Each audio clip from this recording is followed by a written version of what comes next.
Hey, it's Daniel with Connecting the Blocks. Today we're going to talk about Bitcoin, a little bit about what it is, how it works, and how to buy it. So, uh, specifically, this video is for you, Ron. So, here is the white paper, basically about it. What it is basically a bunch of computers around the world that's hooked up to the Bitcoin system, which is the blockchain. And all these computers are doing math problems, and they basically all have to agree. And once they all agree, then that transaction gets put on the blockchain. Um, Also, when the block gets filled up, a certain amount of Bitcoin gets released. There used to be You used to combine it with any old computer back in the day. Now it's like a really expensive kind of Pacific machine called an ASIC miner that is basically dedicated to mine Bitcoin. And so they use the hashing power, and then when a new block is created for the Bitcoin blockchain, a certain amount of Bitcoin is released to those computers that helped with the math problems, right? And they help uh, continuously with the math problems to confirm transactions on the blockchain. So there's only 21 million ever that will be created of Bitcoin. There can never be more created. A lot of it's already lost from either people mining it early in the days when it was really easy. There was a famous person that traded 10,000 Bitcoin for two pizzas back in the day.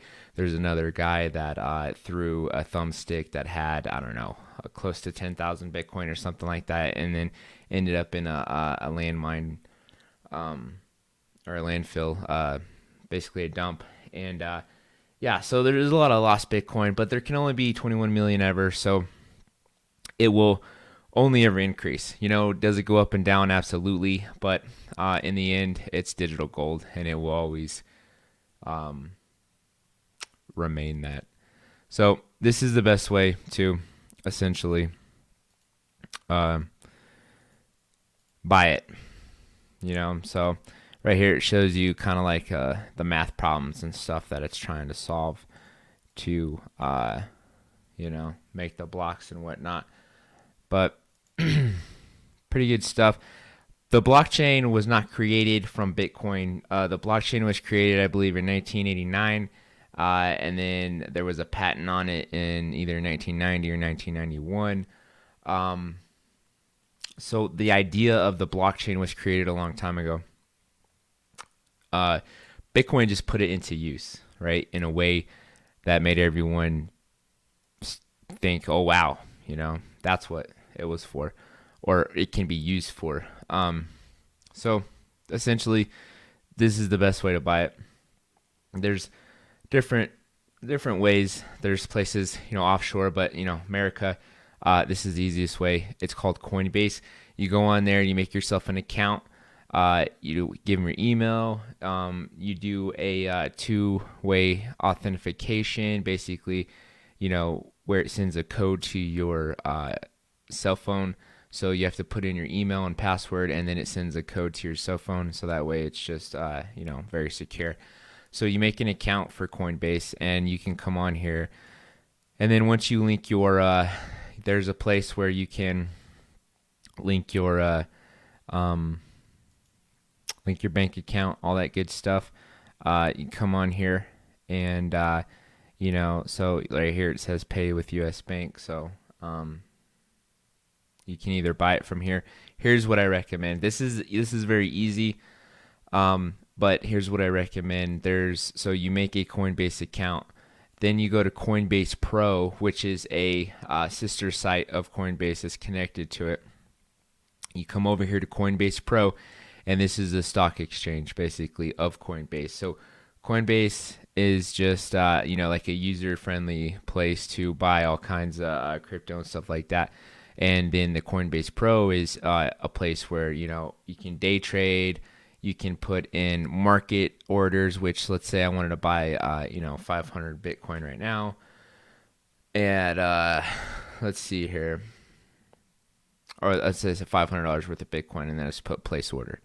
Or I could do a limit order, which basically is saying, hey, I want to buy $500 worth of Bitcoin. It's at 38,268, right? So I could say I want to buy $500 of Bitcoin at 38,000 when it gets to 38,000. So that's a limit order. And then you could do sell and buy that way. And then you push place order. And then if Bitcoin gets down to 3,800, then it'll buy $500 worth. So that's what a limit order is. And, that way it's pennies on the dollar to do that versus, let's say, it's not really a big deal if you buy a little bit, but if you buy a lot of it, you buy thousands of dollars worth of this stuff, the fees add up. So this is the cheapest and best way. So you come over here to Coinbase, you make a Coinbase account, do the two-way authentication setup, then you come over to Coinbase Pro, right? So Coinbase.com and then CoinbasePro.com. So you go over there and it should have your information. So it basically is linked. And, this is the best way to do it. Like I said, you can do a market order, which basically you put it right here. Like I said, 500 instantly buy. Or you do a limit order, which say I want to buy 500 of biddies. When it's $38,000, I don't want to buy it at 38,300. I want to buy it at 38,000, right? So that's a limit order. That's what I recommend. That is the best way to get it. And then it goes into a wallet on Coinbase, and then you can transfer it into a cold wallet. You get a thumb drive, which is a ledger, and I can help you out with that later, make a video about it. But basically, it's a thumb drive, and that's a cold storage wallet. Basically, everything is always stored on the blockchain, but the keys to access it is on that thumb drive, right? And only you have access to it. So essentially, you're your own bank. When you keep it on a wallet on like Coinbase or Coinbase Pro, it's called a hot wallet. So basically you have access to it, but they have the private keys as well. So they have access to it. A cold wallet is when you buy it from them and then you transfer it into the ledger, right? Which is the cold wallet. And then you hold the private keys. So only you can access that. And that's the best way to do it. All right. Well, thanks for watching the video. Appreciate it, guys. Thank you very much.